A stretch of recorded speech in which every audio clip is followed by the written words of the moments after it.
Good afternoon, and thanks for joining us. My name is Jonathan Berkshire Miller. I'm Director and Senior Fellow of the Indo-Pacific Program at the Macdonald-Laurier Institute, and we're really delighted today to have a guest here joining us from Europe, Dr. Luke Patey. I have the pleasure of having his book here. We see How China Loses. We have Dr. Patey here who's going to talk a little bit about China's regional strategy and how this is impacting countries, including Canada, but others in East Asia, Latin America, and Africa.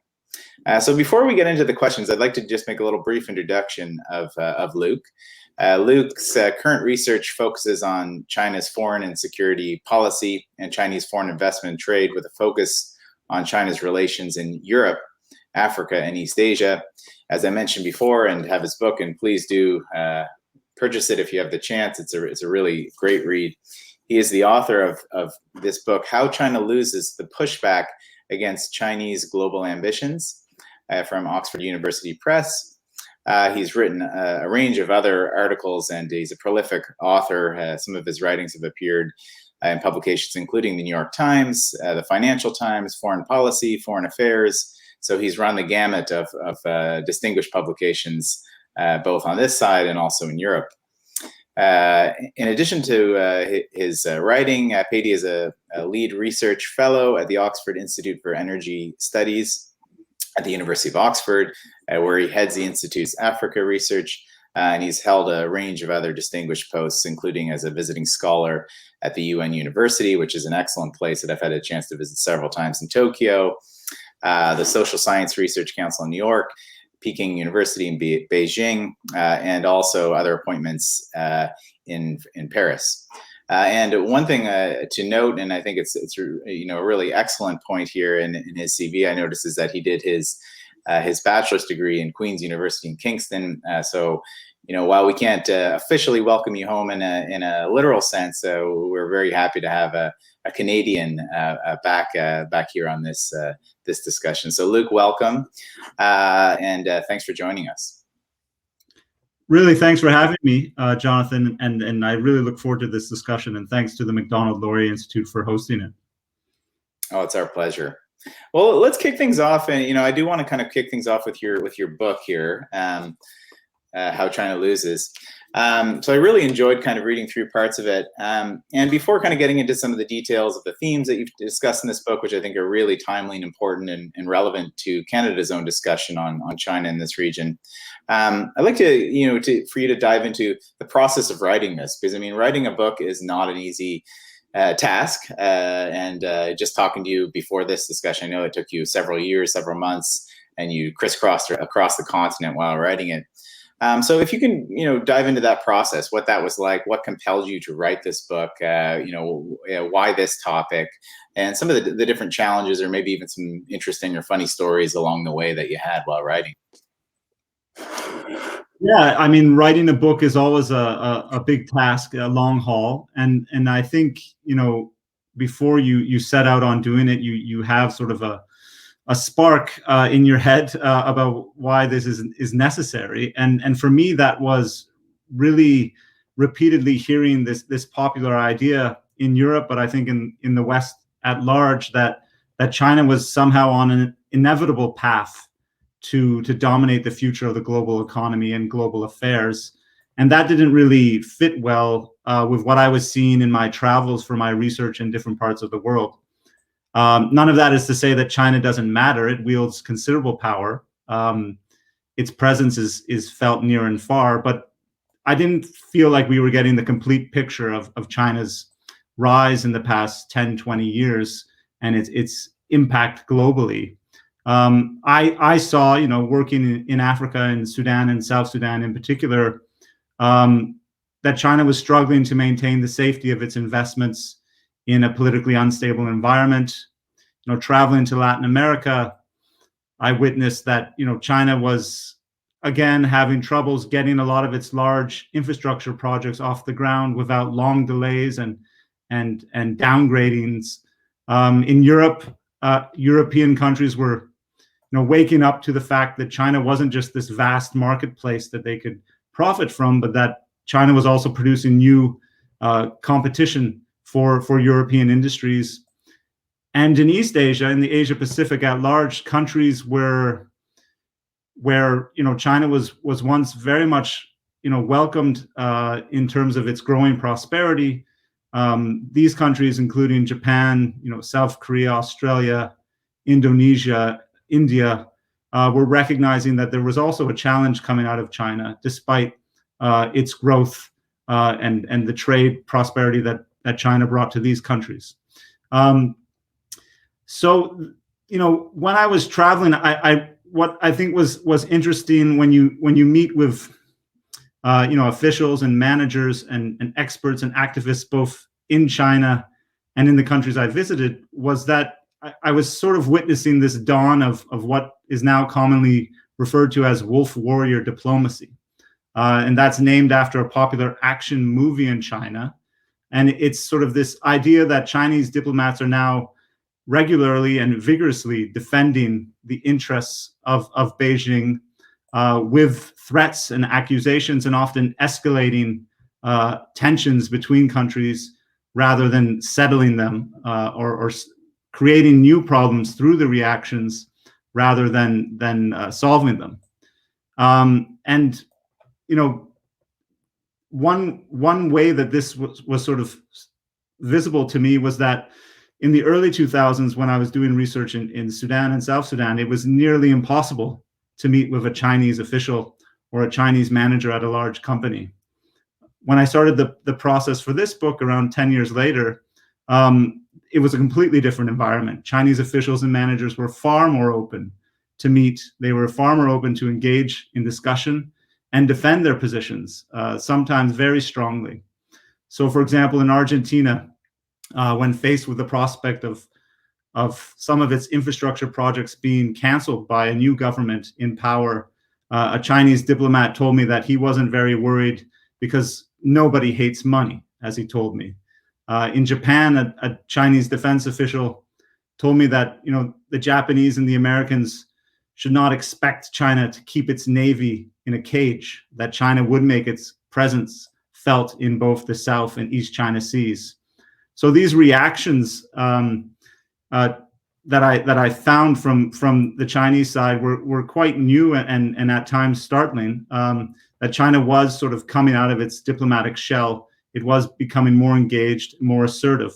But there was also a response to that in the countries I visited that was equally stark. And that, for example, a South Sudanese member of parliament, in commenting on China's long-time support for Sudan, which was responsible for displacing and killing thousands of South Sudanese civilians in a civil war, that he saw China's non-interference policy as bogus because people were being killed. A German official gave another comment to me after years of witnessing this same policy from Berlin towards the EU of pushing China to open up its market. He finally realized that they were simply repeating the same talking points year after year. After he went through some old papers in his office and saw that what they were saying back in the early 2000s was what they were saying today. And China was simply, in the meantime, becoming a growing competitor for them. So I really felt, during the time of this book and traveling for it, that I was sort of witnessing to this more assertive China, that it was coming out of its shell, and also that countries weren't necessarily persuaded of its legitimacy, and at times they were willing to push back. Thanks. That's really interesting, and I think a lot of interesting takeaways from that. I mean, one of the points that I would kind of agree with, and I think it's sometimes not referenced as much as the narrative point, and the idea that the assertiveness, as you said, not only of Chinese diplomats, but also Chinese private sector, which has probably been emboldened by the public sector, which wants China to vociferously defend their interests now, is this idea of, rather than hiding from the narrative, which I think was done probably, maybe 10, 15, 20 years ago. Now it's actively speaking and trying to maybe change the narrative, which is more in their favor. So that's something that's really interesting. And I think it segues nicely some of the things that you've just referenced to one of my first points on your book. And I think this is something in Canada that we're struggling with a lot. And there's a lot of debate over how our China policy intertwines with the larger US-China strategic competition. So on that point, one of the more interesting elements in your book, and one of the takeaways I had, was on U.S.-China strategic competition. And I believe that, while you fully acknowledge in your book that, Beijing has a desire to displace the U.S. in many respects and carve out its own sort of influence, I also liked your point, and I think you reinforced this just in your recent discussion, about how the common view, I think, is being a little bit too much focused on the U.S.-China strategic competition and that relationship, and less on what I would refer to as the others, in the sense of everyone else, whether they're U.S. allies or partners or not, whether they're countries in East Africa, Sub-Saharan Africa, whether it's in Latin America, obviously Europe, where you're at right now, is that there is a growing wariness and suspicion in many respects on Beijing, not just in security terms, but from an investment infrastructure perspective as well. And that's informing the broader perceptions of China. We cannot escape, obviously, from the U.S.-China strategic competition element, but I think sometimes it's too simplistic an argument to just say, well, we're caught in this, and this is the reality, and we sort of have to choose a side.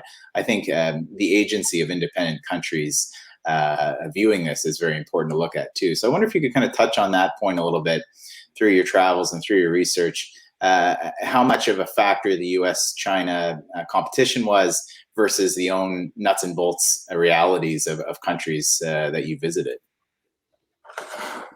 Yeah, broadly speaking, if one is reading media stories and opinion pieces and looking at research on global affairs, one gets the sense that the U.S.-China rivalry is the only thing that matters today, and that everyone else is secondary, including major powers like India or Germany, Japan, that they have a lack of agency to propel change in the global economy and global affairs. And that's not to say, as you mentioned, that the U.S.-China relationship is not important. It's the most important bilateral relationship in the world. The two countries make up 40% of the global economy. They command the world's most powerful militaries. They have impressive technological capabilities.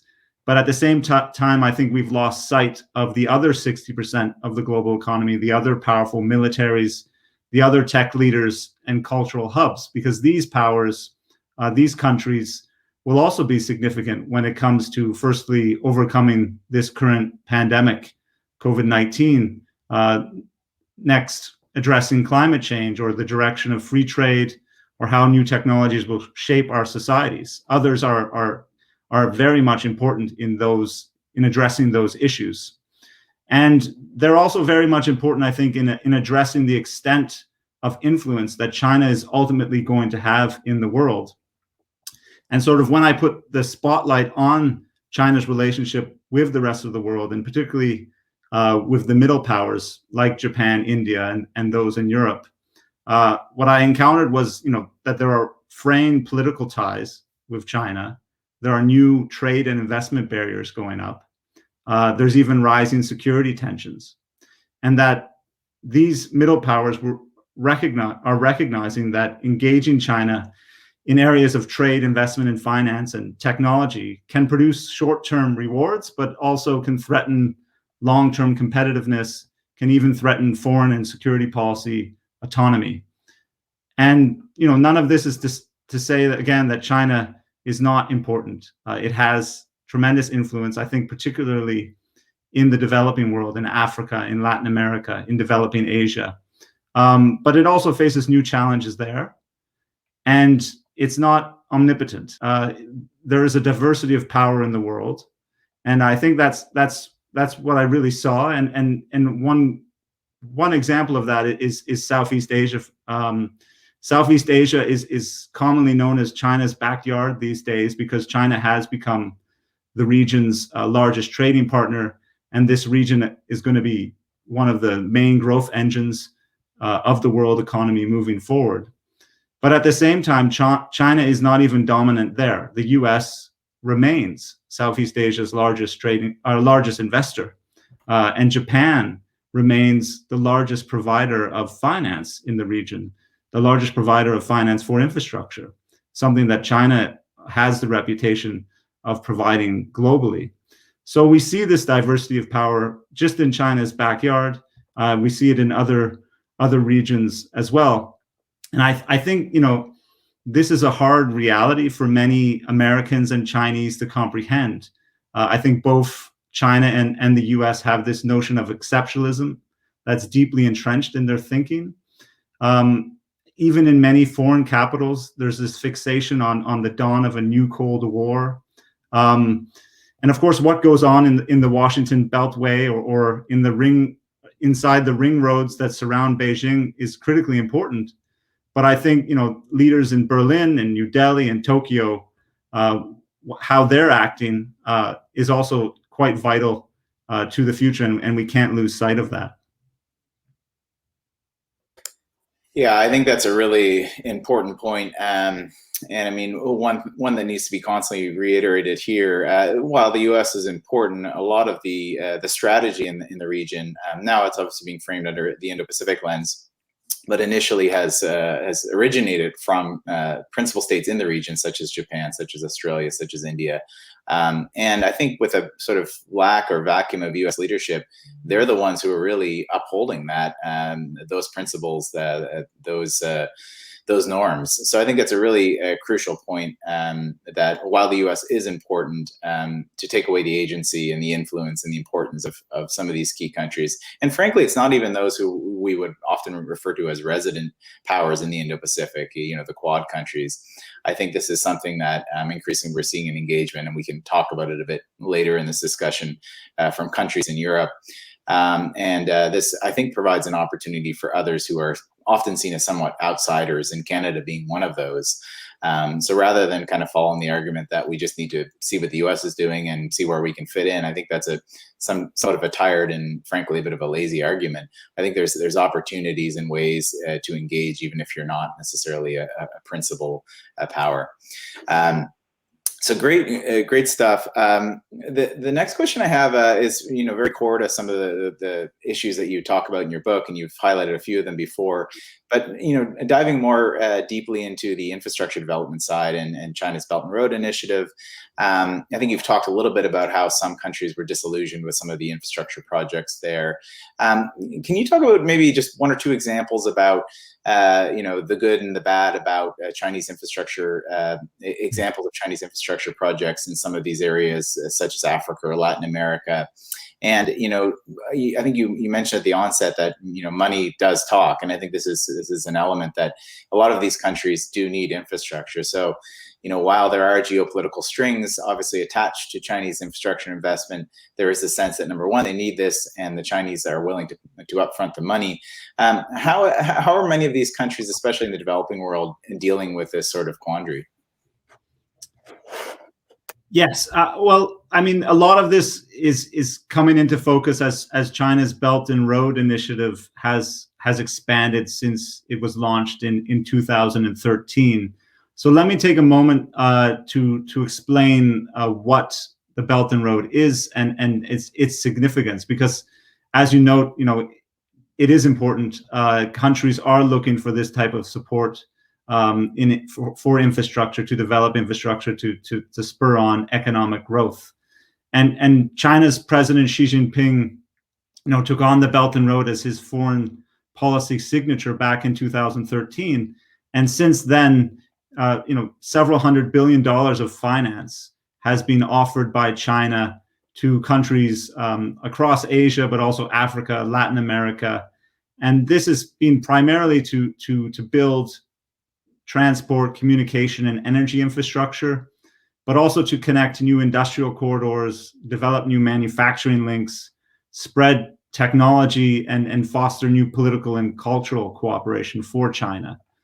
And China has its objectives in this. It's had this massive overcapacity in heavy industries, construction, and energy that it built up after the global financial crisis, after it pumped hundreds of billions of dollars into a stimulus then. And it wants to sort of offshore that overcapacity through the Belt and Road. And China is using the Belt and Road and this finance it offers in infrastructure as building its political legitimacy. Because, as you know, this is something countries need in the developing world. Africa, for example, as a whole, has a yearly gap in infrastructure investment of $100 billion. So when China comes with offers, it's hard to say no. And it's really sort of a promise to the partners in the Belt and Road of experiencing the same type of growth and development and prosperity that China has in the last couple of decades. And that's what Xi Jinping, for example, said in 2018 during a forum on China-Africa cooperation. He called on African countries to step on the express train to China's development. And this is how many foreign officials I visited in both China but also in their home countries view the initiative. They're pursuing this sort of rapid growth that China was able to achieve. For example, one East African diplomat I met with regularly in Beijing, we would often discuss the dramatic development of large Chinese cities and their sort of modern futuristic look, and he would sort of wonder how his country could also get there. And he saw China as at least offering the tools through infrastructure finance to achieve that. And he said, we tried the American way, it didn't work, there were too many conditions, the Chinese way is easier. So there's a lot of positivity to the Belt and Road, and that lasted for some years. But more recently, on the other side, we also need to be honest and say the honeymoon is over for the Belt and Road. Partner countries are noticing there are significant challenges to realizing that dream, and China is sort of offering finance, but in the manner it offers it, it creates roadblocks for countries to achieve that development. And we often talk about the Belt and Road in terms of this idea of a debt trap, that China is somehow intentionally ensnaring countries in a lot of debt in hopes that they will sort of not be able to pay it back and therefore have to sell off strategic assets. This isn't always the case. A lot of China's engagement is commercially driven, but at the same time, countries are having debt issues, and they are, because of China's finance, but also finance from the international community, they are sort of entering areas of debt distress. But I think this debate about whether the finance overloads or is intentionally set by China to capture these strategic assets, that's an important question, but it's only one of the questions. And I think the bigger question for a lot of China's Belt and Road partners is China's finance actually spurring on new growth and development, right? They're not too concerned if it's a trap or not. They're more concerned with whether the finance they're getting actually brings new jobs and welfare and builds industries for their countries. And there's three challenges really that face China's finance that we've seen more clearly as the Belt and Road has expanded. And I'll go through those very briefly. One is that the finance China offers has this reputation for having no political strings attached, but it has very strong economic strings attached to it. So the projects are usually tied to Chinese contractors and Chinese products being used in the development of these infrastructure projects, roads or railways or hydropower dams. And this, from the outset, crowds out local industry from the start, and doesn't allow it room to grow in those heavy industries, because China's really dominating that activity. Second, and I think more importantly, infrastructure alone won't spur on development. I mean, these countries in Africa Latin America, developing Asia, they need infrastructure. That's clear. But infrastructure needs to generate new economic productive activity. It needs to spark new trade. It needs to spark new opportunities for local industries. And if those things don't develop simultaneously, then these countries that do have lower borrowing capacities will sort of overheat. And the reality is China has impressive infrastructure, but it also built that on the basis of a gigantic, impressive manufacturing industry across a wide variety of sectors. So it could afford this infrastructure. So the countries that take on this type of development finance from China have to do so extremely smartly, because they don't have the type of capacities that China has. And of course, in some countries in the Belt and Road, this finance hasn't been used as effectively as it could be. The finance, because it lacks a lot of transparency, has incentivized misspending and even corruption, but between local officials and China.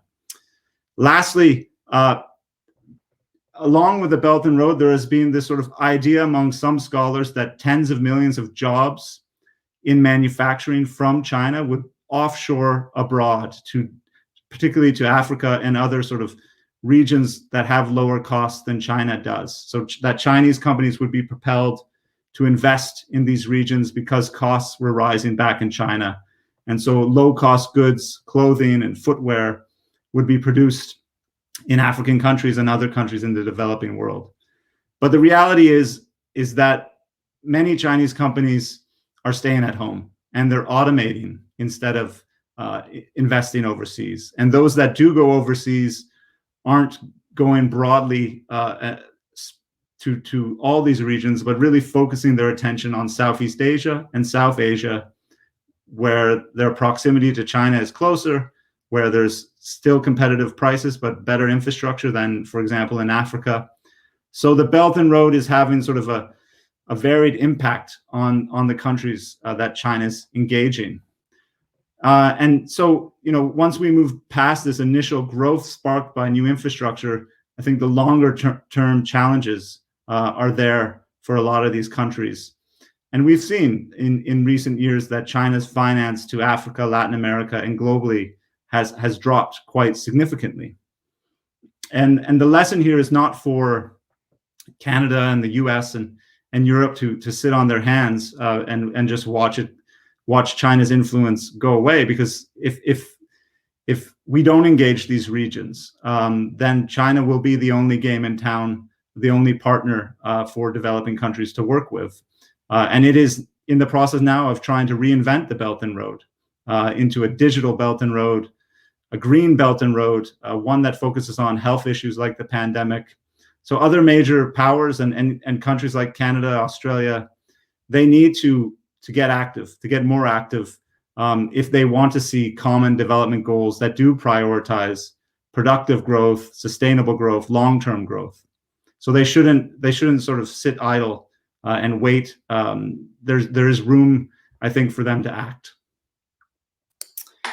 Thanks a lot, Luke. I mean, very interesting, and I have many questions. I think this topic itself, I think we could have a webinar or a session by itself, and I think so. We'll have to have you back because I have a lot of interesting kind of questions on that. I mean, I think you've touched on the alternatives, which is really interesting to me. As said, we can't just sit on our heels. There are different ways that middle powers, in addition to great powers, can be engaging on this. That's an area that I have some interest on, particularly in Africa, and it kind of dovetails me to my next question. Obviously, you've talked a bit about how different countries in Africa and Latin America have been dealing with some of these challenges. How might they be looking at a broader sort of strategic view towards China and towards the region? So we talked a little bit earlier about how principal states in the region, and obviously now many European states, are looking at China and the Indo-Pacific in more strategic terms. I think this hasn't really caught on in Africa and Latin America. And I think perhaps part of that reason is as China, anyways, viewing some of these strategic approaches as a source of containment or a sort of method of containment. And I think many of the countries in this region obviously wanting to protect their relationships with China through not endorsing this. But I do find it interesting to think about, for example, in Africa, Japan, through its TCAD process, its development process, sometimes often forgotten that the official announcement of its free and open Indo-Pacific strategy at the time, now it's become a vision, was in Kenya at its TCAD conference. And so I think East Africa obviously plays a significant role geographically for Japan's view of the free and open Indo-Pacific anyways. So, has the Indo-Pacific concept or regional approaches or more strategic thinking on China in particular, has this caught on at all in any of your travels in Africa or Latin America, or is there a general sort of resistance to this idea, feeling that it's to jump into a strategic approach like this wouldn't make a lot of sense for countries in the region?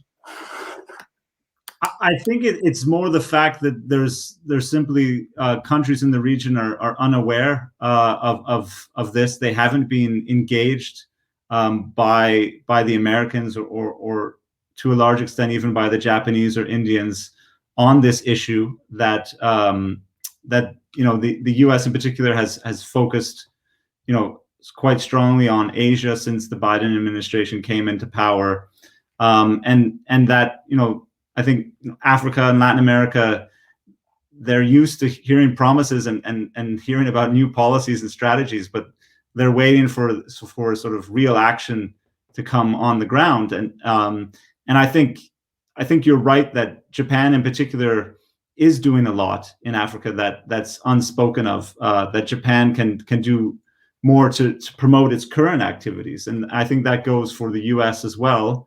But China has made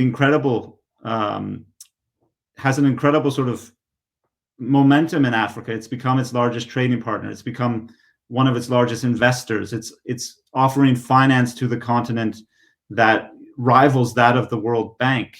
China has a different view of Africa than I imagine many Canadians have. I imagine many Americans have, and what we have here in Europe as well.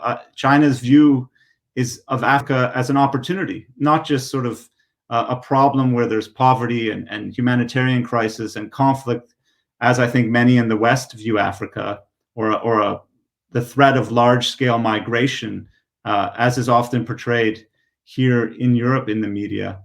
So I think there's a lesson actually to learn from China when engaging Africa or Latin America for that matter, in that these are emerging markets. These are future consumer markets for products and for trade, for investment, and that's something that others can take on and as a lesson from China. But that being said, I think Africans and Latin Americans are also aware that not everything China engages in, not everything China touches turns to gold. There are problems. Chinese products have undermined local industries in low-cost manufacturing, for example.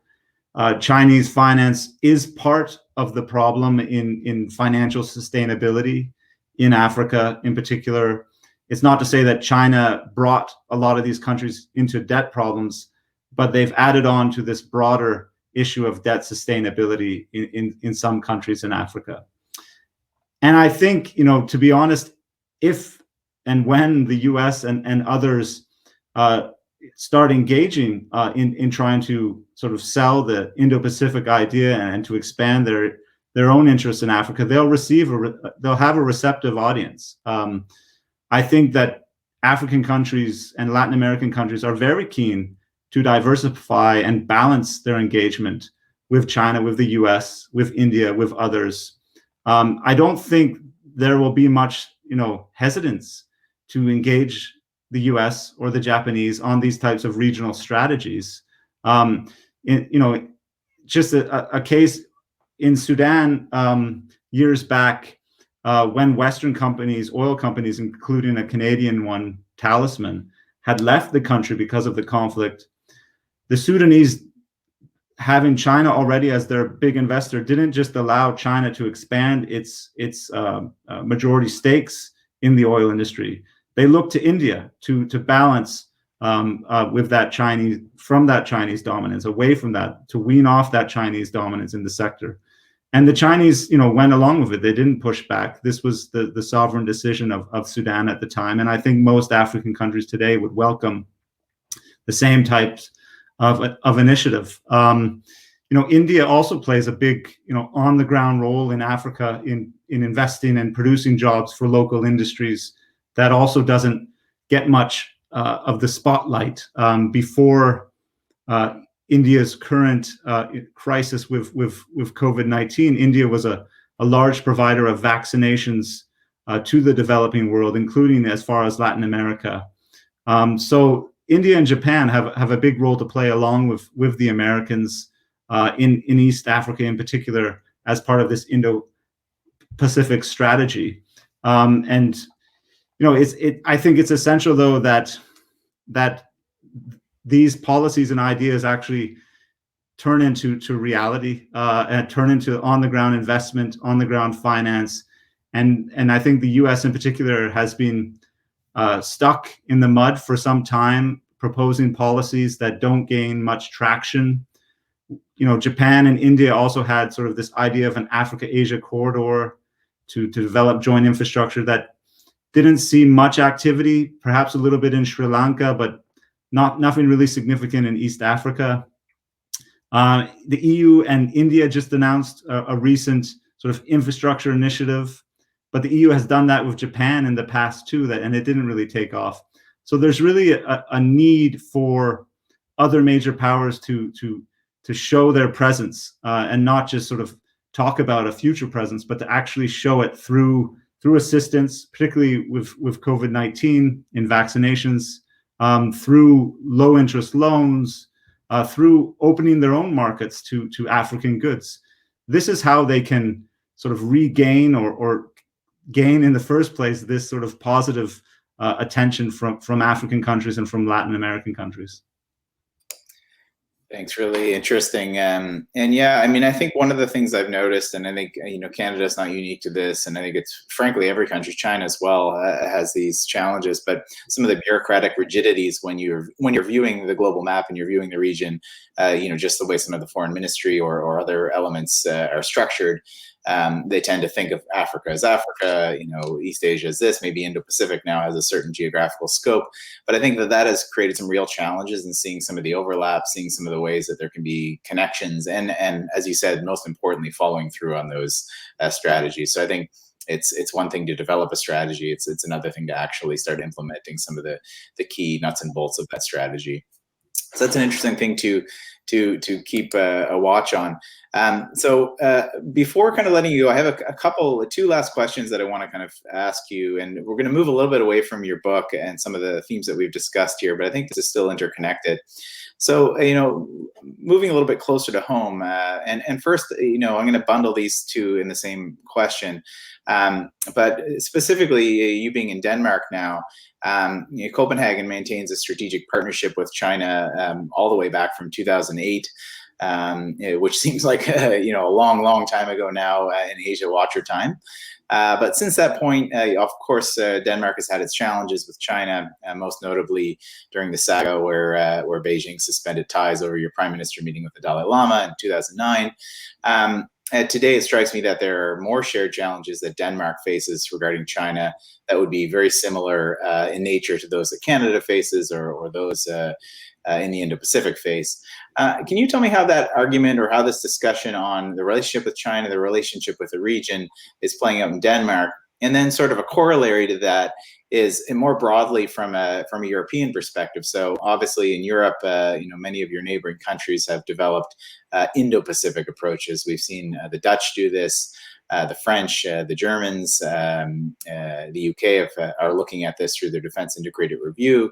And most recently, of course, the European Union itself has now developed an Indo-Pacific strategy.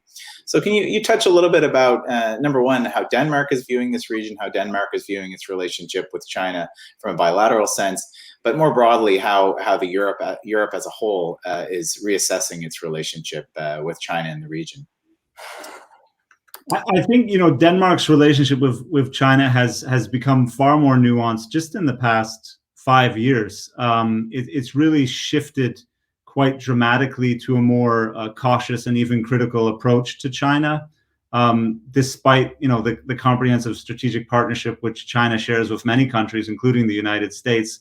That doesn't guarantee sort of smooth sailing in diplomatic ties, but it briefly, I should say, in Denmark, it extends deeper than just government to government ties. There's been, a line of incidents now in recent years where, the Chinese embassy here in Copenhagen has for example, called on film festivals to stop showing, Ai Weiwei films and other sort of films that the Chinese government finds offensive.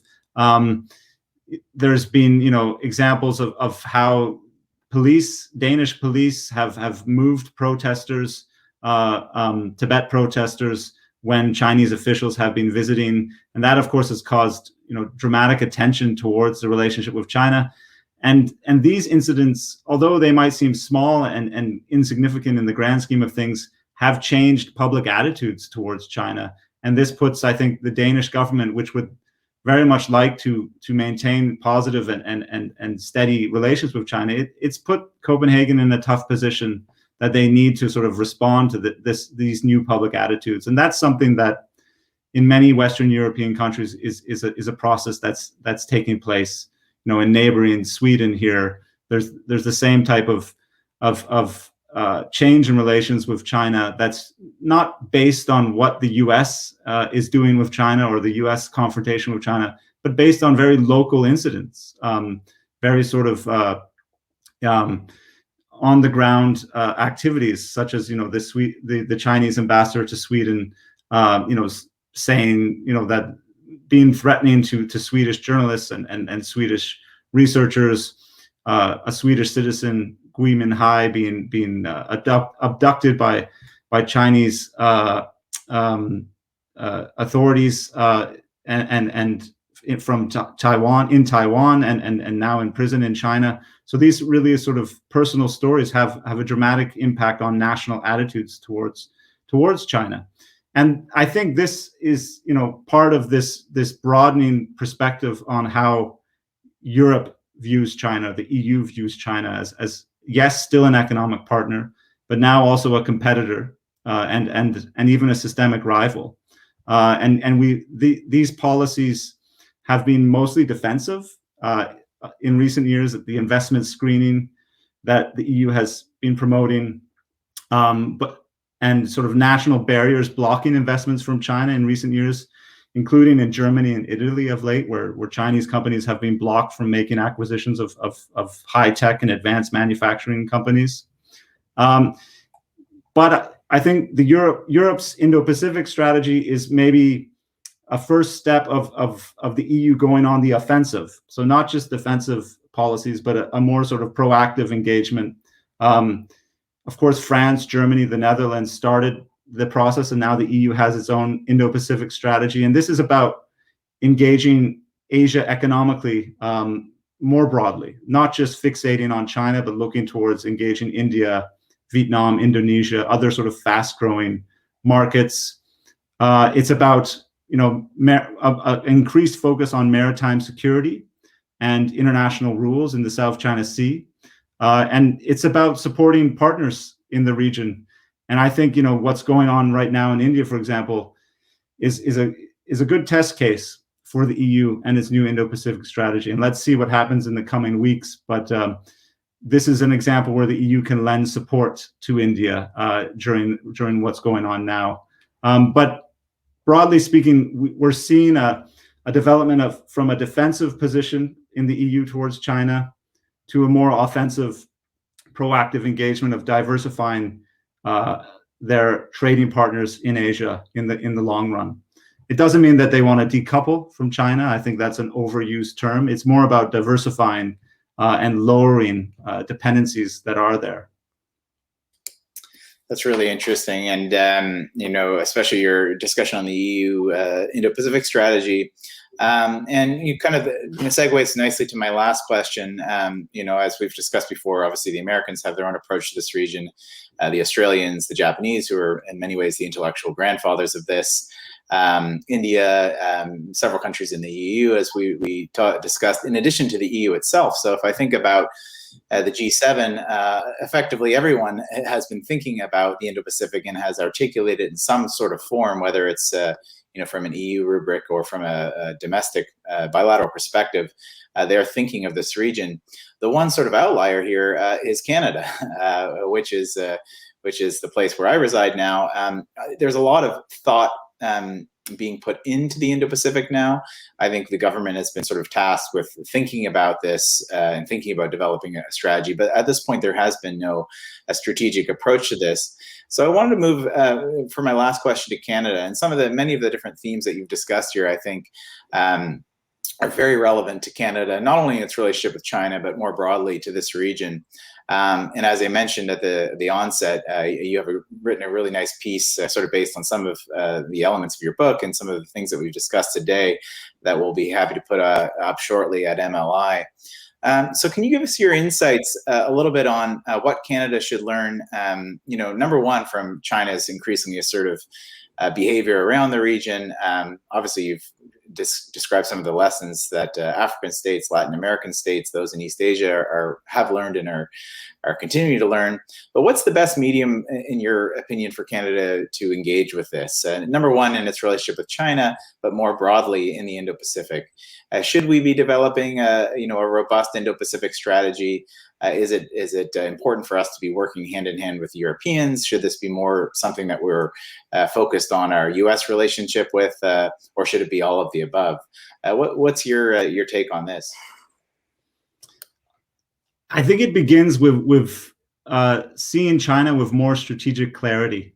I think, as in Denmark, the relationship between Canada and China has changed quite dramatically in the past 5 years or so, and that stems not just from the individual incidents, but also broader shifts in China's foreign policy that we need to be honest about, that have taken place. That the China 10 years ago is not the same as the China we're experiencing in the world today.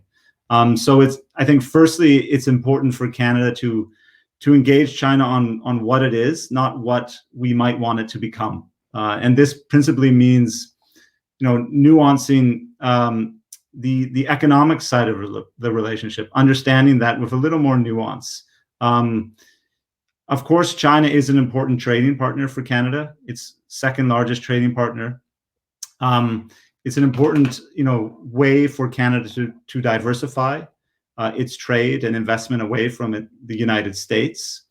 But there are limits to the accessibility of China's market to Canadian goods, to Canadian companies. And China's not on a linear path of liberalization, right? The state is actually playing a larger role in China's economy in the last 5-7 years than it did before. Barriers that might go down for Canadian or other foreign companies one day may reappear another in a different form. So China's very skilled. China's leadership and its decision makers are very skilled at opening and closing sectors and subsectors of its economy according to the competitiveness and the needs of their own companies.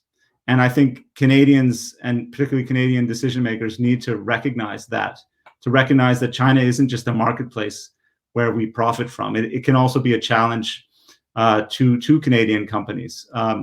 And there might be, a selected group of companies that are bullish on China, but corporate interests don't always translate well into national interests. And the challenge is, I think, for Canadian and European policymakers, and those in Japan and East Asia as well, is to not just see sales figures and trade figures and investment as measuring the value of their relationship with China, but tracing how these sales and trade and investment figures come back home to produce jobs and welfare.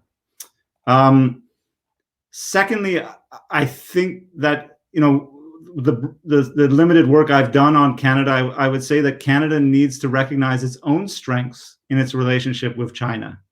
So, Canada's faced trade restrictions from China of late on canola and pork and other agricultural goods.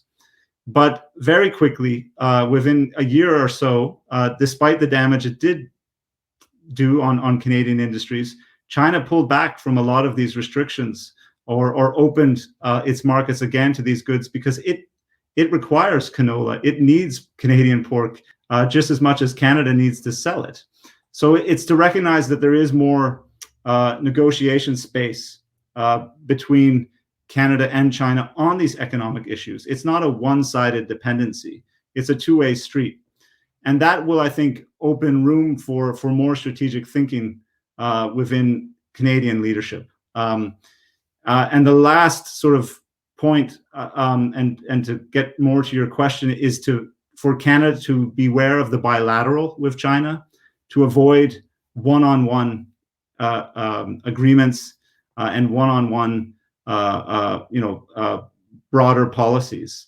And this isn't to promote an idea that we shouldn't be dealing with China. We should be engaging China. We should not be decoupling from China. There are, of course, benefits from engaging China.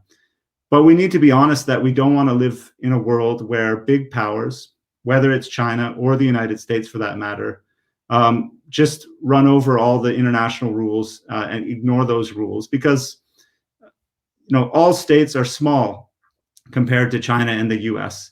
And Canada needs to use its competitive advantage in building multilateral rules. And that's where I think the focus should be on.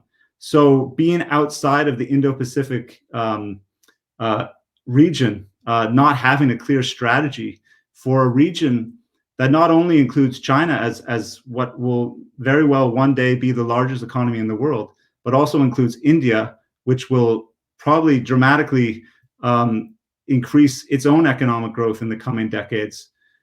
That's not a smart strategy for any foreign policy, to be outside of that region.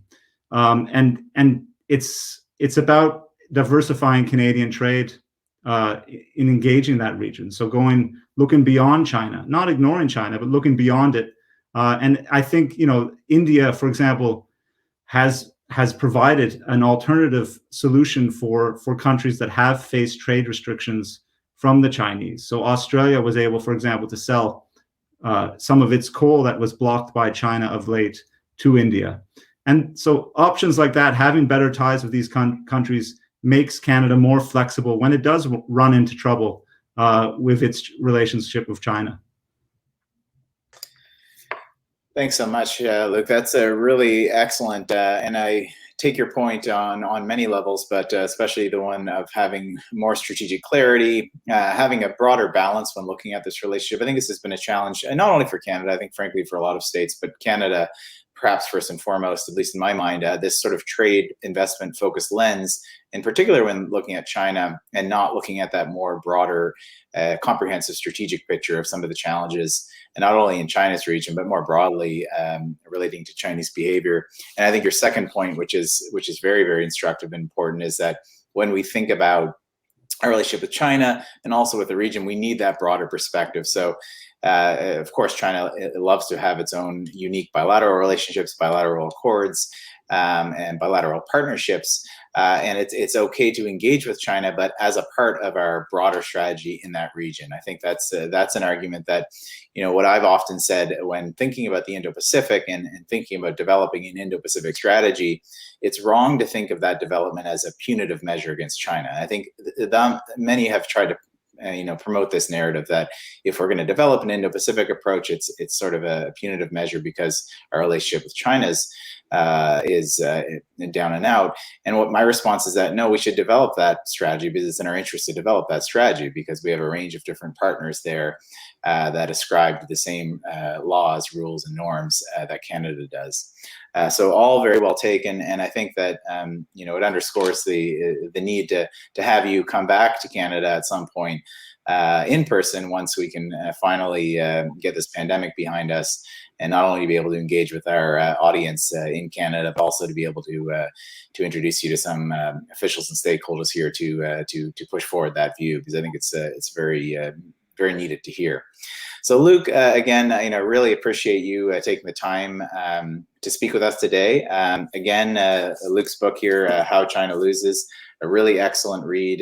We only touched probably about 1% of the details inside this book, so please do pick it up.